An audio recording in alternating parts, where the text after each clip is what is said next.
That's what my that's what my computers do to me, right? Gotcha. If I don't pay them attention, they just shut down, and then they're like, "We'll take our time to come back on." Right. Right? So how you Yeah, doing? I know how that goes. How you doing, man? I'm doing good. I'm doing pretty well. All right. Staying pretty busy, Mm-hmm. and I had recently, I think I would say, completed my curriculum write up for Jeet Kune and for Kali, which Uh-huh. means I've taken it to a level where I think the students, let me say maybe white belt to black belt, kind of they've got a good hold of the system, right, and understand most of the concepts. And then I have instructor levels. They can walk away at level 10, but if they want to be an instructor, I actually teach them how to teach, encourage them to write lesson plans, give them templates, have them teach Okay. for me, and then essentially kind of call them out on the spot. Teach this to me like I was a beginner, Right. and then give them feedback on that. So that's kind of the track that I'm going with Cool. the way that I want to develop people. Yeah. Okay. So it's been a lot of work, but it's rewarding. You So, know, I was talking with Mike Massey. You know who he is? Mike Massey. Mike Massey from No. Martial Arts Business Daily. Okay. Um, and we were talking about the micro dojo concept, and Micro Dojo. you're the person that came to mind Ah, as soon when he described the setup. I go, that's what Randy does. It's right there in his oh, garage. okay. Yeah, yeah. Yeah. So you It's know, hey, it's low overhead. It hmm fits the group. I'd say when I get 10 people in here, I can't swing sticks. right, If I right. have six, I can swing sticks. But if I have 10 in here, we switch to other things hmm and just make do. When it's nice outside, I could teach 50 people, Yeah, right. That's not a problem. I've seen shots of you guys with, like, I guess, like the garage door open, and Yes. yeah, that's cool. Yeah, That's when very we can cool. tolerate the weather, we'll be out there. And I have a backyard that's actually like a forest preserve, which is really nice. And when we do our picnics, we've had archery out there, we knife throwing, Ah, sweet. whip cracking, everything that we can do out there. There's plenty of room. Yeah, It's a lot of fun. yeah. My friend G. Anthony Joseph in Westminster, California, just sent a video of snow in California. I know that's really Right? weird. We've been going through these. It's almost like I think it was 2 weeks ago we had a snowstorm. Hmm. Okay, and the snow stuck around for 2 days and then it melted like completely. It was Yeah, gone. And then yeah, we got hit with snow on Friday, this last week Friday. And so I get up in the morning knowing I have to teach class. I got my shovel, I got my salt, ready to make sure my students can get inside. I open up the door, there's no snow on the ground. It melted overnight. It gets weird. It gets cold enough right. and then it gets warm. Yeah, Uh, just too warm for the snow to stay. And then I yeah. think we're supposed to have something like it this week. That's almost 3 weeks in a row with this crazy roller coaster weather here in Chicago. Well, So yeah, I mean, the same thing happened to him. He came out a few minutes later, and the sun was out, and yeah, it had just been snowing. Yeah, see, that's the problem with you states. See, here in Miami, we're cool. We don't have that, we're jealous. Don't worry, right? we're jealous of Yeah, you guys. yeah, we have that. We're getting ready for the daily report to be few scattered showers at 3 p.m. That's it. There you go. We'll Yeah, have that. We'll have that for like 6 months, and then right. yeah. So we set this up literally on the fly, and I appreciate that, by I, the way. oh Yeah, yeah, thank yeah, you. no, anything I can do to help you guys with what you're doing. So the four musketeers are suiting up again, right? Yes, Right, yeah, and yeah. producing another of the notorious Chicago Summit. Yes.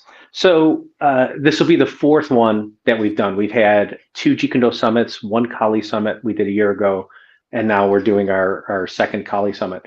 The first one went really well. I didn't have four instructors for that one because well, I kind of did. Larry Lindeman came in like one of the days to teach us some stuff, but I didn't really list him as a featured instructor because I didn't know I could get him. Okay, that's not my end. Oops. Stand by, guys.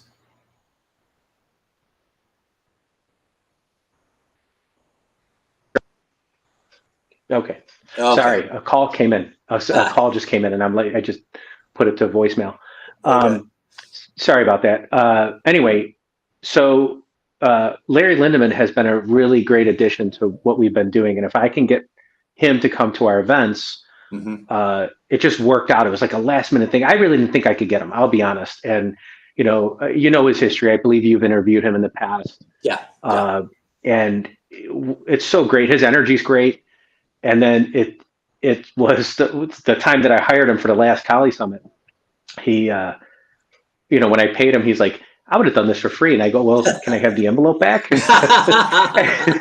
No, but I don't. I love paying the instructors. I mean, they're totally worth it, and they're Yeah. one. He's too popular a guy. Everybody's calling him. He's gonna have to put his phone on. What do you call it? Do not disturb or something.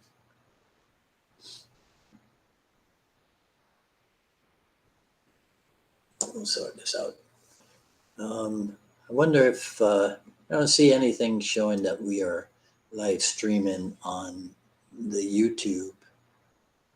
So I guess I just hate when that happens. You're- Now I made it clear. you're I made it clear to stop calling me. you're too popular. Sorry. You're too popular. That's what it is. I wish. But anyway, with being able to find, these higher level instructors to make sure I can bring these people in. And what I mean by bringing them in is making sure that they're available. Mhm. I don't have to fly anybody in. That's what I think the appeal of this is, Right. that I've not seen anybody else put this event together. Usually they fly in an instructor. And, those seminars, maybe pre-COVID, were holding up pretty well. Mhm. They're a little more difficult, I think, to fill out these days, meaning 2 days, 3 days of training, unless you turn it into like an immersive event, right? You don't touch on 5 different martial arts. What you do is you touch on one art in the 5 or 10 or 12 areas, like 12 areas of Kali. And then you find the experts in those areas. Like Larry Lindemann is excellent with weapons deployment under pressure and weapons retention. And it's something that I'm trying to strengthen. And when I saw they had that, I go, we gotta have him there. Yeah. We have Joe Goitia back, who is he loves to keep his art simple. He's trained a lot, but he's like, simple works. Let's go through and work that. He also spent time training with Ted Lukai Lukai and his father, many years ago in the 80s, that Joe had that exposure. So we're asking him to teach some of that stick boxing stuff that Ted Lukai Lukai used to do. Mm-hmm. And I'm really excited about that. And then, of course, we got Tim Tokar's coming back. He's going to share his Krabi Kabong with us.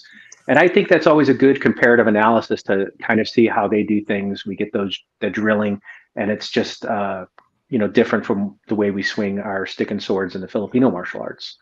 So I think rounding that out has just given us a good list of instructors, right, to make sure that we're offering real high quality to the attendees. It's important to me. Yeah. So, to just a few minutes ago on the I Love Jeet Kune Do broadcast. So the title today was Jeet Kune Do, classical versus non-classical or whatever, right? Yeah. And there was a comment. There's only one Jeet Kune Do, right? That was the comment. Okay. Yeah. So right. So I know who said it too. Okay, right. So we don't need to say, but I get it. Yeah. So let's pretend, right? Let's pretend that you or I actually care that somebody will say, wait, it's the Jeet Kune Do dialogues, and they are talking about the upcoming Chicago Kali Summit. Let's pretend that we actually care about that, right? Yeah. And yeah. Right. Yeah. But more on a more serious note, what is the role that you would say for you Kali plays in your Jeet Kune Do, for lack of a different expression? Right. So often when I'm teaching, if I have my JKD class, Junfan class, right, and then that's for 45 minutes, and then I'll teach Kali for 45 minutes. And sometimes Kali gets pushed aside because we're trying to finish a concept in JKD. So I don't mean the whole class. We'll run it a little late, 5-10 minutes or something. But I separate the art, okay, in that regard, so that I am giving them the way that I was taught, the Jun Fan material and then the Kali material. Now, when I say it's time to spar, oh, you can do whatever you want. You're allowed to do guntings when you're sparring, even though, because it's not Jeet Kune Do sparring at that, or Jun Fan sparring at that point, it's JKD. So you have to take some of these elements of, what was working for you, or part of it is what you like to do. The other part is obviously what works, what is working for you, your movement, your capabilities. But I always find it weird that as Bruce Lee was putting together his art, he was getting influences because he was in the community with these different types of martial artists, black belts, experts, grandmasters, if you want to call them that, fighters. And he would learn some stuff from them. He would exchange some ideas and impress his philosophy onto those different people. But you don't think maybe he picked something up that maybe he might go and work on for a month or two, and then maybe integrate or discard? Who knows, right? And I could say that was his preference at the time. So we may not have to walk the same footsteps that Bruce Lee has done, but we should look at the trial and error of things, right? And then eventually, I would say he kind of rounded out his system. But I'll be honest, I've never felt Jeet Kune Do was 100% a complete thing.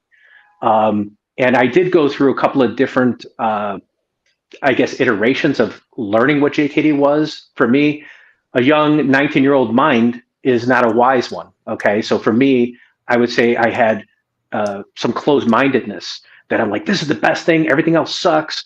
JKD, JKD. Yeah. And not realizing that there were a number of elements that I was missing out on. Okay, definitely didn't have the Jun Fan training. And I can say the exposure to the training. I trained with Paul Vunak's influence of progressive fighting systems, and it was good. It's very to the point in a lot of the stuff they do. Stop kick, BUG, straight blast, headbutt, knees and elbows, and that's great. Yeah. But after a few years, I just felt like, okay, what else is there? And then I would look outside. I want something else for me. I can box, I can kickbox. And then maybe, for us, we had to introduce our grappling. I didn't learn from Larry Hartzell, so I didn't get his grappling influence until later. But, we were exposed to Brazilian Jiu-Jitsu. So we said, hey, that's got to be that'll round out our lack of knowledge on the ground. Is that wrong? If there are stubborn JKD people who would say, no, you don't need Brazilian Jiu-Jitsu because you can't take me to the ground. Come on, we've proven that decades ago that anybody with that mindset is going to get taken to the ground and be out of their element and humbled, hopefully humbled where they would learn the lesson. And then for Kali, I say it has weaponry in it. Okay. You move differently if you have a weapon in your hand. You understand the damage you can do depending on the type of training, but then you also learn how to defend against a weapon attack. Okay. Nothing is guaranteed. A boxer could grab somebody's hand who's trying to stab him, just punch him with a cross. And you say, well, he didn't learn knife tapping. He didn't learn anything else. Yeah, but he had other attributes and abilities. But other people, you train Kali, that we get it because maybe there is a deficiency in Jeet Kune Do from the point of where Bruce Lee had kind of, I don't want to say left it. It's kind of a weird way to put it, but where he had disengaged a little bit because now he is going off in doing his movies. And then Asano's teaching and his other instructors are teaching. And then they in turn say, we'll look at something. They're going to have influences. We're all just men. We're going to look at something and go, wow, that's beautiful, or that is not beautiful to me, or that is necessary or unnecessary, right? So often, I just think that's a Jeet Kune Do process to me. Yeah. And, I'm multi-art trained. I've trained Thai boxing extensively. I see the value there. Silat extensively, Savat, I'm pretty well ranked in that. And I can appreciate the art for what it has, and it will lend back into better Jeet Kune Do performance for me. Okay, and the best example I can say, if I train Thai boxing, okay, I do, let's say, a 1 hour Thai boxing session, and then the next hour is Jeet Kune Do. I feel heavy-footed. I feel like I'm lumbering around a little bit, and I don't mean to make Muay Thai seem like it is just that. But for example, they just had that stalking element to it. and you're not bouncing around a lot, right? You Right. could, I guess, but that's not the way I learned it. And then when I'm doing JKD, I switch this thing. I feel like I'm like just talking. And so then I like to go maybe do Jeet Kune Do a little bit, then go to my Savat. Not that those are necessary, but what it does is it gets me in the mode of starting to bounce around. Savat's very light, you know, Yeah. hit and move. Don't stand in the line of fire. You know, they won't trade shots like maybe Thai boxers would. So that for me helps me go get back into the Jeet Kune Do mode of being able to hit and run. Right. And that's just maybe if I just start JKD cold, I wouldn't have the Thai feel to it or the Savat feel to it. But to me, you know, I'm not going to disparage any of those arts. They've all helped me be better. You Yeah. know, whether it's in sparring or just having fun. I mean, I Right. think we all first started this stuff trying to have fun, right? Well, that's still my primary goal. Yeah. If You it's know. not, then why are people here? You know, if they Yeah. dread going to class, that's when you're losing people, Yeah. right? It's still my So if you primary make it goal. a chore all the time, Right. you know, Yeah. but The mere to me, the simplicity of it is this. Bruce Lee was interested in being well-rounded. And if you're going to be well-rounded as a martial artist, there's empty hands and there's weaponry. And it ends there. It's as there you simple as go. that. It's as simple as Wow, that, right? you said it way simpler than I did, but yeah, I love it. Yeah, and Right. I agree with that. I just feel, um, all my JKD training or Jun Fan training, there was no weapons there. I've got extensive curriculum, different books and Asano notes, and I'm not seeing weaponry as part of a JKD or Jun Fan program.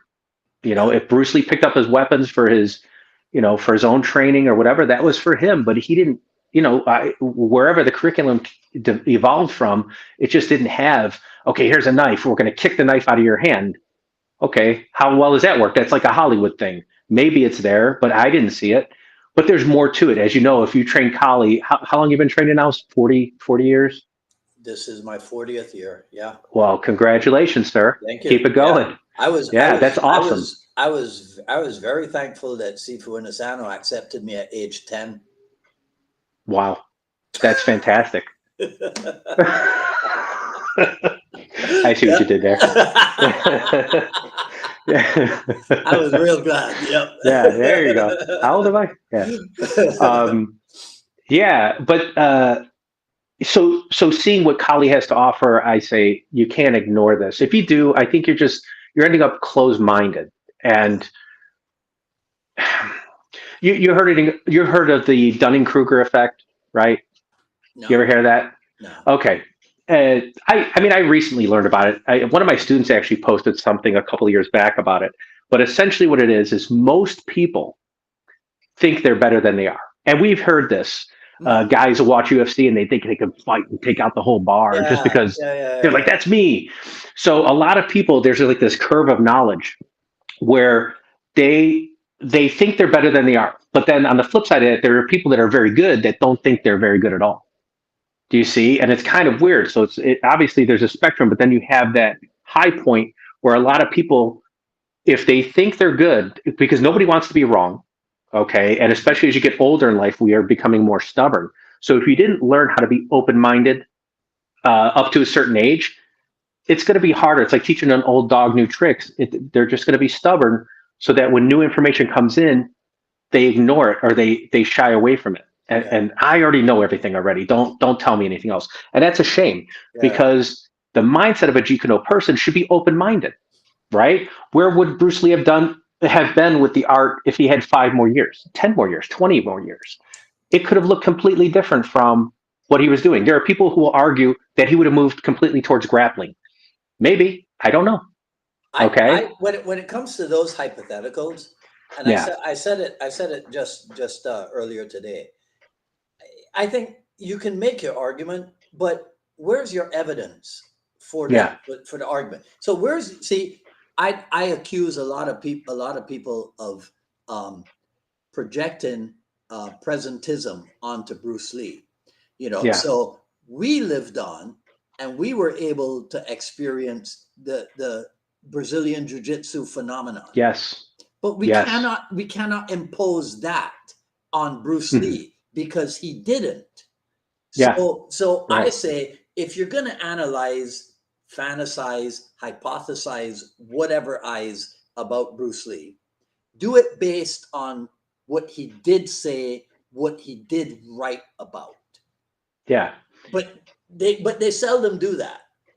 So if Yeah. somebody ever said, well, he did have studies on judo and jujitsu and aikido, Yeah. so it's safe to imagine, but you never hear it expressed that way Right. because they just have this fantasy that's not based on anything realistic, and that's Yeah. annoying. To me, that's annoying.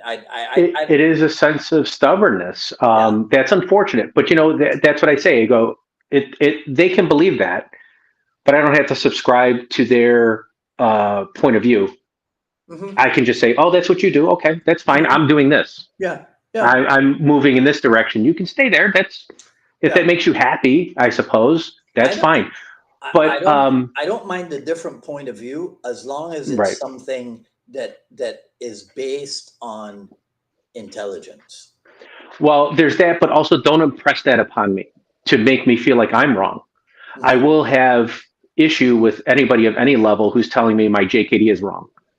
I don't know who are you to say that. I just don't think Right. there's an authority to tell you that you're doing things wrong. I'll spar with people and they're like, you drop your hands, and I say, well, I know to keep my hands up when I'm in trouble, but I keep my hands out because I'm drawn. That's one of the five ways of attack. I want you to throw stuff at me, and then I'm looking to move around and then try to take advantage. Hmm. Um, but is that the structured, stance? Is it here? No, I'm here. I'm moving around in a more comfortable, expressive way that's right for me.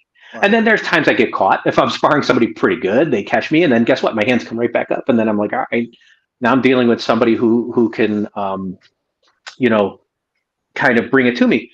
But I'm not going to tell somebody, especially some of my students have been with me a while, if they're training 30, 40 years, and they're fighting like this, I'm not, no, hands up. A Yeah. beginner, I go hands up. I want their hands up because they get hit a lot. They Yeah. don't have the head movement. They don't have the footwork. Not yet. They're working on that. So Right. they got to keep their hands up. But once they start to put all that together, so which fighting stance is right? Which one's wrong? You're kind of splitting hairs there Yeah. based upon what I think it should be. That's wrong. This is wrong. And I've been caught up in that too. I've had my own uh, I guess, evolution as a martial artist, Mhm. where I'll look at something and I go, "That's not right. That's not right." And I go, "Well, who am I to say that? I maybe not have the context of why they're doing the drill that way today. Maybe they're Right. injured and they're just not saying so." There's a many reasons. I think actually this is great because Ron and I have seen this video, and I'm sure you've seen it, of a CLAP guy going through the leg sectors where you kneel, right? So if you're working the CLAP and you go to the sectors, you're turning and you're Mhm. working a clock around the body. So when he's doing this, he's like throwing elbows, but he's going down to one knee and then he's turning. And it almost looks like he's hitting the guys here behind him. And it looks like he's hitting over here. And a lot of people didn't understand it. And of course, all the Brazilian Jiu Jitsu guys who were in this forum were ripping on it. They're like, this is dumb. Nobody fights like that. It'll never work. And I go, guys, you don't see what he's really doing here. He could be facing multiple attackers. He went down and maybe simulated a leg weave here just to get that guy on the ground, hit him in the groin, and then somebody else is coming at him and he's covering, turning, and then readdressing this person. Yeah. And I just think that short-sightedness is because they don't have that experience. When is jujitsu a multi-attacker art? Never. Yeah, you don't see it, and some of them are starting to do that. Like Larry Lindemann did something really cool at our last Jeet Kune summit, which was to pile three people on one person, and he's like, "All right, now stand up." And similar to like the tactical stand up that we do from Brazilian Jiu Jitsu, but he used the Turkish get up, okay, which is like the kettlebell stand up, Okay. right? Which is a Yeah. lot more solid. And Mhm. you might remember Cooper, or at least know who he is.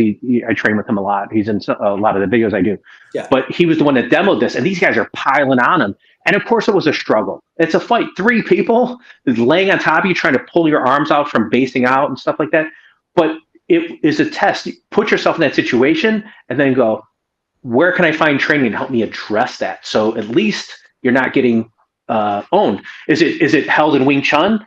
Maybe not. Maybe it's held in something like Sila, Yeah. has an answer for that from multiple attackers, or even Kali. And then you say, I like that multiple attacker concept. And I know Vunak has worked on this as well, and bring that over into your Jeet Kune Do. Hmm.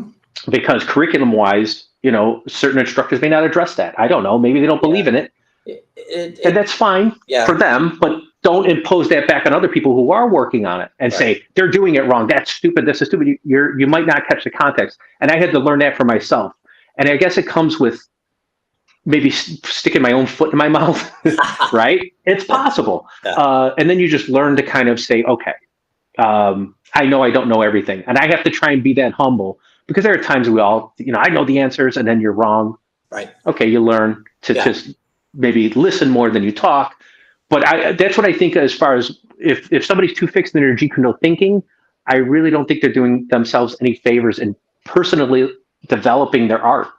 Okay, and then if they're an instructor, they are then taking that same maybe fixed mindset or stubborn mindset and putting that on their Mhm. students, and the students look up to their teacher, so they think that's the right way to act, and on it goes. So you may end up with a lineage 40 years from now that just has people who really think Jeet Kune Do is only this or Right. only that, Oh, it's and already I feel it happened. should be more open. It's already happened. Right. And here's Oh what they yeah, don't well know. I agree. I just don't want to Here's feel what like they I'm going to don't know. name names or anything like that, Yeah, but no, we don't have to because we know who they are, yeah. and they know who they are, and they know that we know who they are, right? One of the best things that could ever happen to a Jeet Kune Do instructor for the cultivation of open mindedness or even Yeah. active mindedness is Kali. Mm.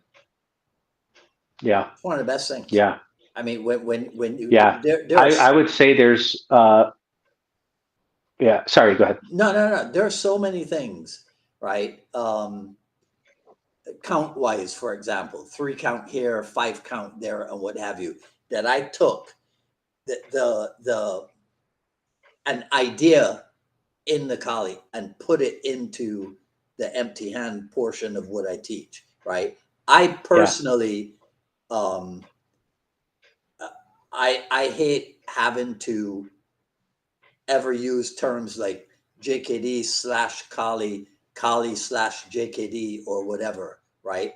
I Yeah. like to use the term Jeet Kune Do to refer to an all encompassing well roundedness as a martial artist, right? And Yeah. so, whatever, even though do you remember you've seen the different Inasano Academy designs, and at one point there was a design that was just an empty circle. It had all the other emblems around it, but then there was this empty circle, and that Yeah. empty circle was representative of Jeet Kune Do, indicating that you could put into Jeet Kune Do whatever you needed to.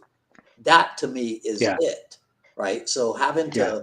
having to necessarily separate or whatever, I I don't care to have anybody impose that on me. So to me, it's all Right. Jeet Kune Do, right? But Yeah. I wanted to still talk. I still wanted to um to tap your brain on this stuff because once again, you and the graphics, Yeah.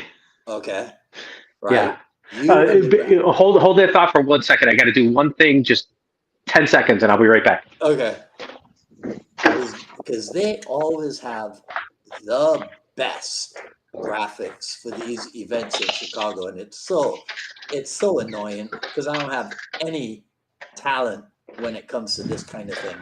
I can just barely spell Canva, you know, but All right, I'm back. You got me? Okay. yeah, right. Yeah. So um, I assume I this is have, your design. yes. Yeah, we designed this. Not me personally. I have a graphic designer, but and she does great work. Um, but there are times like I was an artist in high school, and so I learned about design and layout a little bit, and I was more of a cartoonist. Mhm. But then eventually I got involved with different um, design elements, right? Like how to put flyers together, things along those lines. Right. And now I haven't done it to the highest level I would like to, and of course that takes time and effort to learn, Photoshop, to learn, any of the illustrators, like Illustrator, and I've used the free source version of that, like Inkscape and things like that. So the type of things that I've done, like when I used to work for Mars, is I would help them get flyers for their events. I would help some of the other local schools in the area help get just a better flyer than some of the things that they were doing. Oh And then, yeah. of course, eventually we hired a really good graphic designer who put together really exciting posters. And it's the same thing here. Initially, when I first started this, my graphics were a little simpler, but then, I got this graphic designer who I can sit there and actually have design sessions with. I say, I like this layout. Let's do this, that. Mhm. They're the ones that really put it together. So I'm okay with the layout part, but there's somebody else that actually does the drawing, the vectorizing, and Yeah. things like that. Okay. So, So and yes, it costs, and that's it is what it is. yeah. Some people can go a cheaper route, and that's fine. Sometimes you need to start there, but when you know it's time to step up and you need to set an impression, you want to have better T-shirts, better get a good logo professionally made, and Yep. then and you kind of brand things, and that's Yep. kind of what I'm about too. I'm Exactly. an IT person, so I understand like how projects should be. That's my Yeah. mindset runs like an IT guy, even when I'm teaching. Yeah. So it has to have a sequence and a logic and an order. But when I think about branding, okay, because I'm also into marketing and trying to like get that business moving a little bit too, is you have a logo, use that logo properly at different places, get your color scheme correct, Hmm. and it's consistent. If you change the logo three times on three different things, it feels like you're running three different businesses. And I think people don't then gain an attachment to your brand. And I Right. think that's part of it, And I'm not a huge brand, but I think everybody knows when they start hearing Wolf Martial Arts, they start thinking of me. Even, Uh-huh. you know, Yeah. in Italy, Yeah. they hear Wolf Martial Arts and they're like, Randy. And I think Right. that's cool, Yeah. you It know. is. Yeah, so Well. it's a thing, and I was able to stick with it. I'll mention one thing about this too, which is kind of funny. Every time somebody comes up with a name for their school, right? And I've given some advice on this.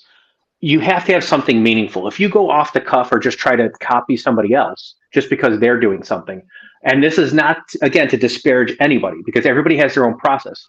But what has helped me adhere to this Wolf brand, I guess, is that I felt that it had a good tie into my persona and my namesake, right? Which is really cool. So it was, for me, it was unshakable. If I had 100 people that laughed at the name, like Wolf, well, there's no wolf style of animal fighting or something like the five animal kung fu. There's no wolf in that. I've heard that a million times, and I just go, well, that's not why I have it. I Right. have it more for the spirit of it, or like the wolf pack mentality that we all watch each other's backs. We're all together in this. We're not leaving anybody behind. Things like that. So it was, for me, it was unshakable, and I think that's an important thing. That when you're creating a brand, let's say you have a new instructor who wants to launch a business, and they're brainstorming, thinking about it, make it meaningful. Sometimes it can be a bit personal. Sometimes it's what works for the region or what other influences they've had. A great example: Link's Academy of Martial Arts with Frankucci. Yeah. Of course, that had a little bit of influence on me. He had an animal, but Hmm. his thing, like with links, is linking. He would say practical protection with personal development, Right. right? So you're learning good techniques, but you're also developing your character. And he made that a big part of when he had that, at least that brand back when I was training with him. Yeah. And he's still a Links Academy, but everything that he had just kept that name. It just worked because it was unshakable to him. Yeah. And the same thing when I developed the Wolf, it was unshakable. So you get the name, you get the logo, you create the brand, and you stick with it and just keep promoting it. You can change the logo, Right. over time, Right. but start somewhere, even if you got to start cheap, at Yeah. least start. Well, hey man, listen, some of the most successful people out there, ask them about their origin story. I know one guy. I know I Mm, don't know if you ever heard the name Brendan Burchard, but Brendan did everything himself. mm. Websites, all the writing, everything himself until he never hired until he made his first million. And then he Yeah. started then he started hiring out. But he taught himself how to do everything until Yeah. that If point. you have the will, I'll tell you, there's a lot you can accomplish. Yeah. You'll sit there and watch the YouTube videos or take the online course to learn Yeah. some of these apps. And I had to do that too. I Yeah. watched plenty of YouTube videos to do things better. Well, yeah. I mean, Um, it's all you know, it for the most part. It's all out there. So two things I gotta ask you about. Um, Being an IT guy. So the first one, yeah. um, that means you're extremely organized. So what was the you don't have to go into details, but what was the guiding organizational structure for your curriculum? Like Okay. where Yeah. where do you start? Why do you start there? And is hmm it the same for empty hands and weaponry in terms of where you start and why you start there? Yeah. So obviously, we can look at when we're doing certain drills. Some drills can be so complex that you go, "Oh, I can never do that drill." But a keen eye or a trained eye will say, "Well, that is just a mix." Like if we say Kali, a I don't know, a 26 count drill in Mhm. Kali with different movements and running at each other. You start to see if you understand the sequences, like we were talking about timing earlier, 3 beats, 6 beats, 9 beats, and you start to see it's really just a couple of different drills put together, Mhm. and then with footwork added and body turning and things like that. So um, you have to look at the fundamental components that somebody needs to have in order to build on.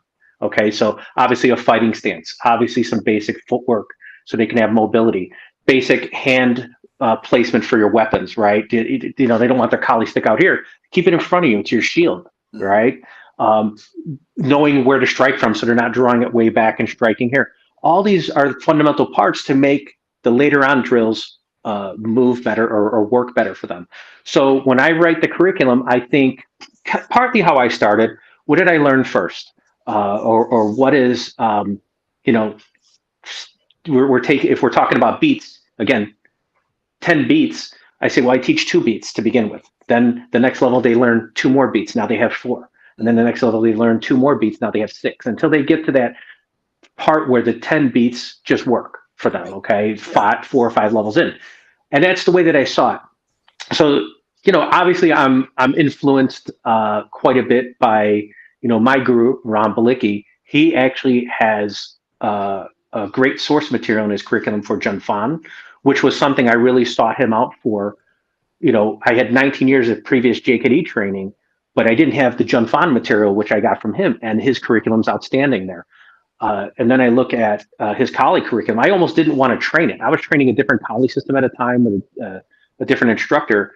And Guru Ron, encouraged me to, he's like, come on, Randy, you know this, just test with me. And I did. And I, made it a few levels through. And then it became where Jeet Kune Do was just ahead of Kali because Jeet Kune Do is not as complex as Kali. Kali has so many different areas, you know, because of the different weapons orientations, Mhm. the staff, stick and dagger, flexible weapons, if you want to go into, the projectile weapons or throwing weapons, even those are different areas of specialization that I like to have been exposed to, but Mhm. it takes longer to get that training and kind of, I guess, get your body used to that type of maybe weapons combination. Okay.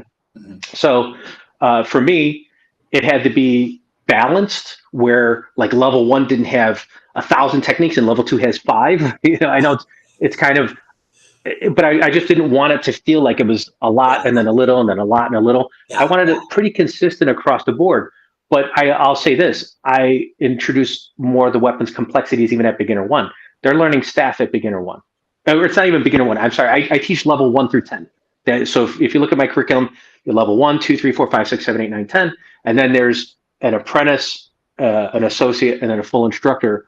No micro levels between them. No, because I've seen the Inasano ranking. There'll be, you know, uh, apprentice or associate one or things like that, and then senior associate, and then full and senior full and all that. I don't feel I want to hang on to people for 20 years or 30 years of training. Mhm. I'd rather them go off. Go and do your own thing Right. within 5 or 6 years. To at least get the first 10 levels, and then you might maybe you'd spend maximum 10 years with me. If you like me, you'd stick around a little longer. Mhm. But for the most part, I'm just saying go and be an instructor. Go be your own person. I Right. think you're ready. and hopefully, we cultivate it in that time frame. Yeah. But I think the curriculum's balanced, and I have gone back and forth where I took this and moved this over here, and I go, no, no, it needs to be over here, and now it feels really comprehensive to me.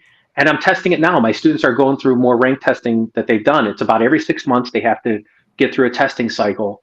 For if they're really working hard, they may get a chance to double test. And it's not for the sake of racing through the curriculum. It is just that they are ready. They're they're very either they could have come to me with previous knowledge too, and I don't want to hold them back and say no, you got to be like the other beginner who has no experience. No, they might move a little quicker through some certain parts of the curriculum, but everybody has to do the work.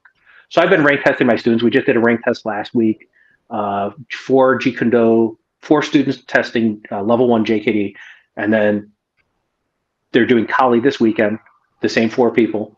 And then I have more advanced students. I have 1 student doing level 5 Kali, and 2 other students in level 3. So I'm teaching the different levels in this class. But what's nice is the curriculum. They have the sheets, and I go, okay, name a double stick drill. Everybody's doing it, and then it starts to break off. It becomes like the warm up, and then they break off. You're focusing on the material for your level, Right. and then the more advanced people may work on the material that they need for their upcoming tests. So Okay. it's worked out well for me. I've seen enough curriculum, from what I've seen in what Ron has, or Sifu Ron, and then Mark Halleck or whoever. I've seen this different curriculum, but for me, I've input a lot of what I feel is very solid to have, and I try to consider myself a bit of a functional person, so it's not just looking good. Like, posture is important to me. I'll give you just a quick example. I'll see people when they swing sticks, they're here and they're leaning in when they strike. And I Yeah. go, if you miss that, you're giving, yourself into the target for the counter hit. So the posture is very important. Even as you're moving your body around, stay upright. I'm very relaxed. I don't feel rigid.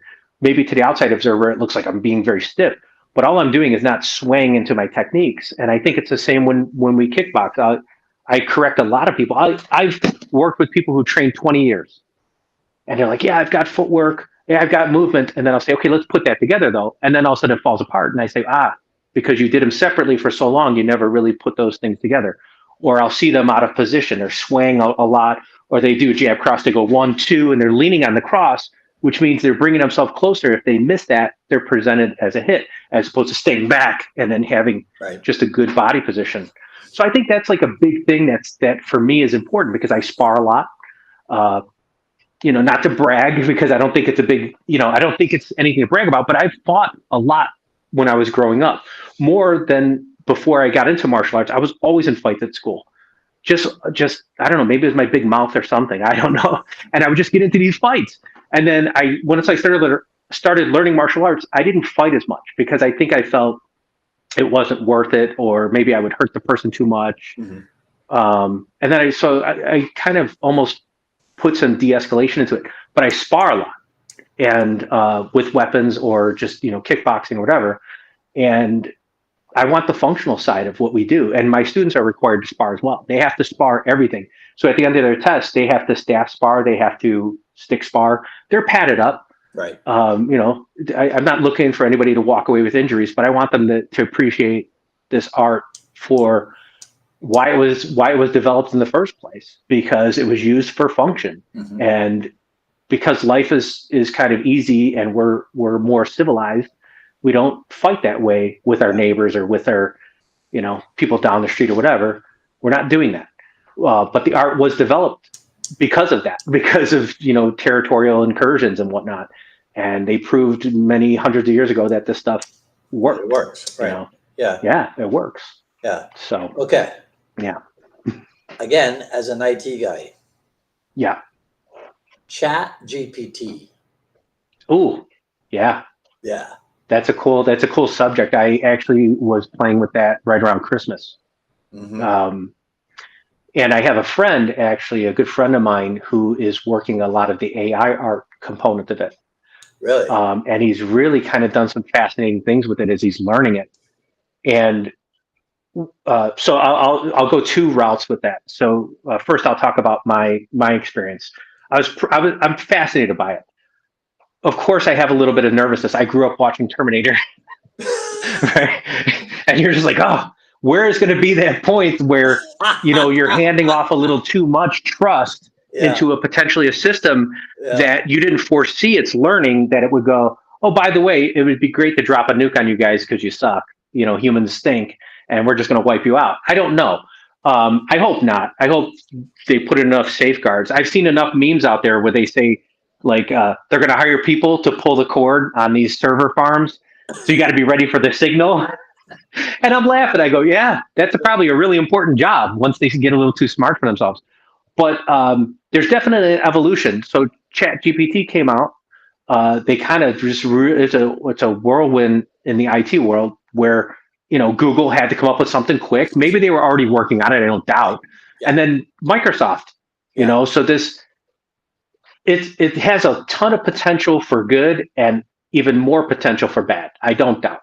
So if you thought chatbots were a problem before, uh, it could be even a bigger problem Yeah. moving down the road. But everybody needs to be educated on it to some degree. I think I'm about empowerment as an IT professional for almost as many years as I've done martial arts. Uh, I never wanted to own all the information. I want to empower the user so that they can do their job better, not always call me up every time they have a problem. Right. So, but with that, everyone should be educated on what AI is. And maybe we're over glorifying it to a certain degree, as we've seen all these different movies. Excuse me. And then now with this AI art stuff, my friend he's a photographer. He and I are both photographers. He's taught me quite a bit, and then he's getting into some videography as well. But he's playing around with like taking photos or building 3D models and then bringing them into this AI generated art, and he's come up with some fascinating things. His concern, we talked about it the other day, was it'll put artists out of work. Really? You see, yeah. I mean, let me put this in a simple way. Go into Target, or I was just in Home Depot the other day. There is no checkout with the cashier at all. Hmm. It is automated, or your self-service. Let's put it that way. It's self-service. Right. Okay. Amazon Fresh, it's more automated. Whatever you grab, it detects you grabbed it, and then charges you already. You just you grab it and walk out the door. Yeah. Right. Right. So people, there's not. I would say, okay, those people who would have normally done that job don't have jobs anymore.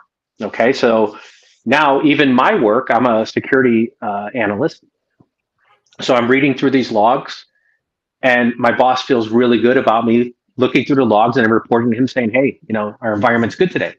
But you know what else I need? I cannot read hundreds of thousands of lines to look for the one problem. I need a piece of software there to filter.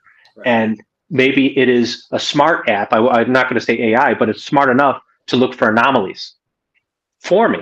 So it makes my job easier. Yeah. But at what point will it not require me? Because it's so automated that it will detect something and then send it to my boss. I'm not the one looking at it anymore. Yeah. You see? And then you have artists, people are going out there taking, photographs with a cool background and putting it together, photoshopping. I mean, look what happened. I don't know if you have an iPhone. The new release of this iPhone allows you to cut the person out of the foreground and remove the background. And other apps have been doing that for a bit, Right. but it's always been like a problem when people want to do these photo collages, is getting rid of the background. Now you just tap it and hold it and then move it to a different screen. Things are getting smarter. Yeah. It would require an artist to do that before, right? Somebody who knew Photoshop pretty well. But now it's not the same thing. So I think while it is helpful for like somebody who's a small business, as we talked about earlier, doing everything by themselves, it makes it easier. What about the professionals that might get pushed out of an industry? I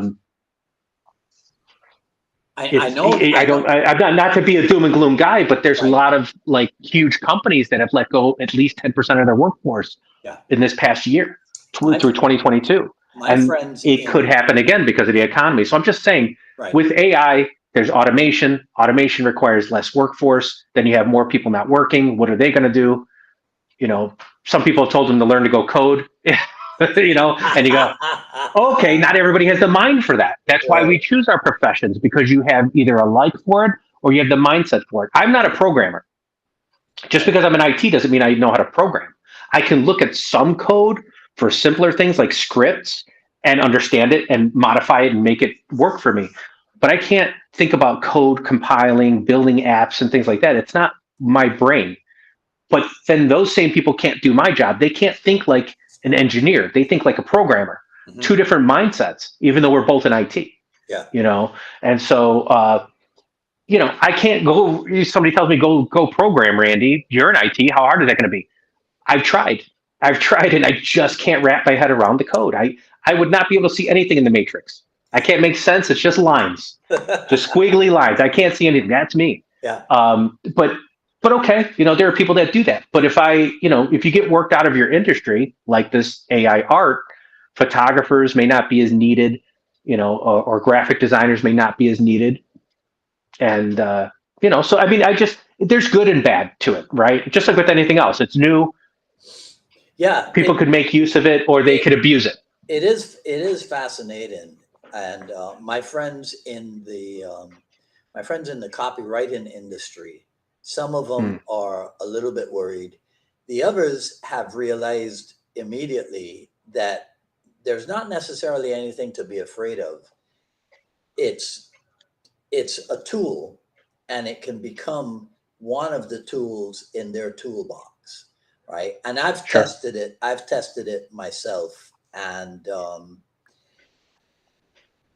it's at the point now where I can tell if somebody answered through Chat GPT. You can tell. I got you. You start to recognize the language, right? Yeah. And so that's cool. Yeah. As soon as I started working with it, it got to the point where I very quickly realized that the sophistication level of its answer is commensurate with the sophistication level of your question to it. Right. And ultimately, I've been using it primarily for Jeet Kune. And so I am quite aware of its limitations because it gets a lot about Jeet Kune wrong. And ultimately, I asked it a question, and here's what it said to me. It goes, I can't get the subtleties and the nuances of Jeet Kune that a human could, especially a human who spent time with Bruce Lee. That's what it said to me. Wow. Yeah. That's good. Yeah. That's good until it tells you you're doing it wrong. Then you should be worried. You go, oh, right? Is he right? I don't know. Yeah. But see, that's an interesting part. Yeah. There's an old saying. It goes back to everything about computers, garbage in, garbage out. Mm-hmm. But it's not that's the other thing. Don't let one source be the be all end all of your knowledge of where you're attaining information. Yeah. So if people think it's going to be a miracle working, piece of software, if you ask it the wrong questions, you're going to get the wrong answer, and you'll be satisfied with that, thinking you answered the right question or asked the right question. That's just lazy people. It's only lazy people who are going to be like, oh, now I don't have to do anything. AI can do it all for me. That's just lazy, dumb people. Well, and there's foresight in that, right? Because people said, well, what if they use this for students to essentially get a paper written? Well, now they got signatures or thumbprints that they're putting on this stuff so that it would be shown that you did use a bot or an AI to write your reports. So they know they don't want it to be abused that way for people just to, coast through school and not really learn anything. What use is that? It's funny, like with knowledge, right? You could cheat on the test. And you could, skate your way through maybe some homework assignments because either you're lucky or you copied someone's homework, whatever. But when it comes to the performance, and this is partly what I like about, martial arts. Right. When it comes to performance, it's obvious. I say get out there and shadow box for 30 seconds, and if they know their stuff. If you've done maybe even in 10 seconds. Right. They could have asked the AI, how do I throw a jab? But they never did the repetition. So it's not quite the same thing. Mm-hmm. We've been seeing this with YouTube. People watch YouTube videos. I know that. I know this. And then you say, okay, let's get up and do it. And because they didn't train the body in their mind, in my mind, I visualize I can fly like Superman. I can't really do that. In my head, I think I can do a backflip, but then I really try it and I'm going to break my neck. I go, yeah, I really can't do it because I didn't train the body. The whole body has to be trained. It's a full coordination effort. Right. Even just throwing a punch requires that. So, you know, I think, yeah, it should not be the be all end all source, but I think it's going to evolve. I Yeah. think it can be scary. I think it can be abused, but it can also be very helpful. Yeah. If I didn't It'll get make that better. point yet, yeah, It'll get better. It's in hmm its infancy stages right now, I guess, yeah, and it'll get better. But I'm not gonna give it high marks yeah, until I ask it about myself and it's accurate.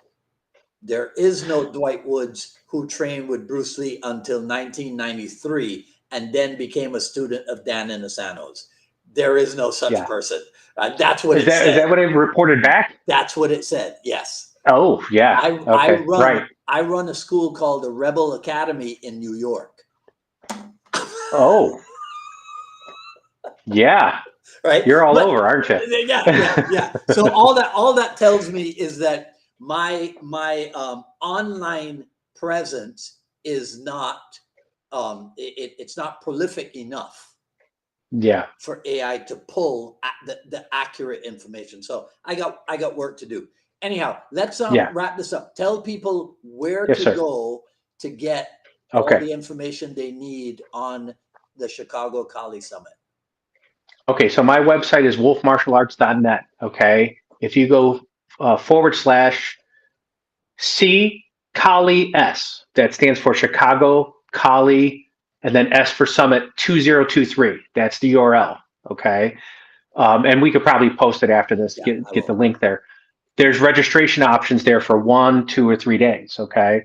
There's a Facebook event where there's an ad promotion going on for it, but there's a Facebook event under Chicago Kali. So if they want to look that up, you'll see the event underneath Chicago Kali. The event is pretty much a month from now for the most part. We have March 31st, which is a Friday, and then April 1st, no joke, okay, no fooling, and then April 2nd, so that's Friday, Saturday, Sunday. So it's a good 3 day event, very affordable. The instructors, I didn't have to fly out. Like I said, they're all local, so it helps keep the cost down for the attendees. That I can have these people there, and then it's a lot of training, and I'm trying to really work through the 12 areas of Kali to give at least. I can't cover everything; it's not possible. It would take weeks and weeks of nonstop training to get through it all. But at least I can ignite some of the ideas going on. Like I want to present, as I shared with you before, the Stinawali structure, how to get 4,096 patterns, Right. right? And people are like, wow, that's so many. Yeah, I don't remember them all. They're not stored up here. I just know 8 by 8. And as you do And the you go math and from there. expand that out, you end up with that many. And it's really fascinating. Yeah. And there's more than that, too. That is just a baseline. So I want to impress that onto people how they can become creative in the art without being spoon fed everything. But there's a lot of drilling. I wanted people. I almost did a tournament this time around. I really thought about it, but I just felt it wasn't quite a good fit to do it so soon. I want to kind of build up a little bit more Chicago Kali minded people, and then we can have a tournament. I definitely want to do that. And I have a good person that could help us run a really solid tournament, and keep track of the bracketing and all that other stuff. Right. So, Cool. yeah, we got 4 different instructors over 3 days, and we're going to have a lot of training in Kali and some CLOT as well. Nice one. Yeah. All right. So come on out and train with us. It'll have a lot of fun. Sounds like a plan. All right, my friend. So, all right. Thanks so much. It was good to see you, and I hope we can talk a little bit more soon. Oh yeah, we will. We will. All right. All Okay. right. Have a great evening. Thank you. Take care. I'm off to bed. All right. Have a good one. Okay. Take care. Take care. Bye.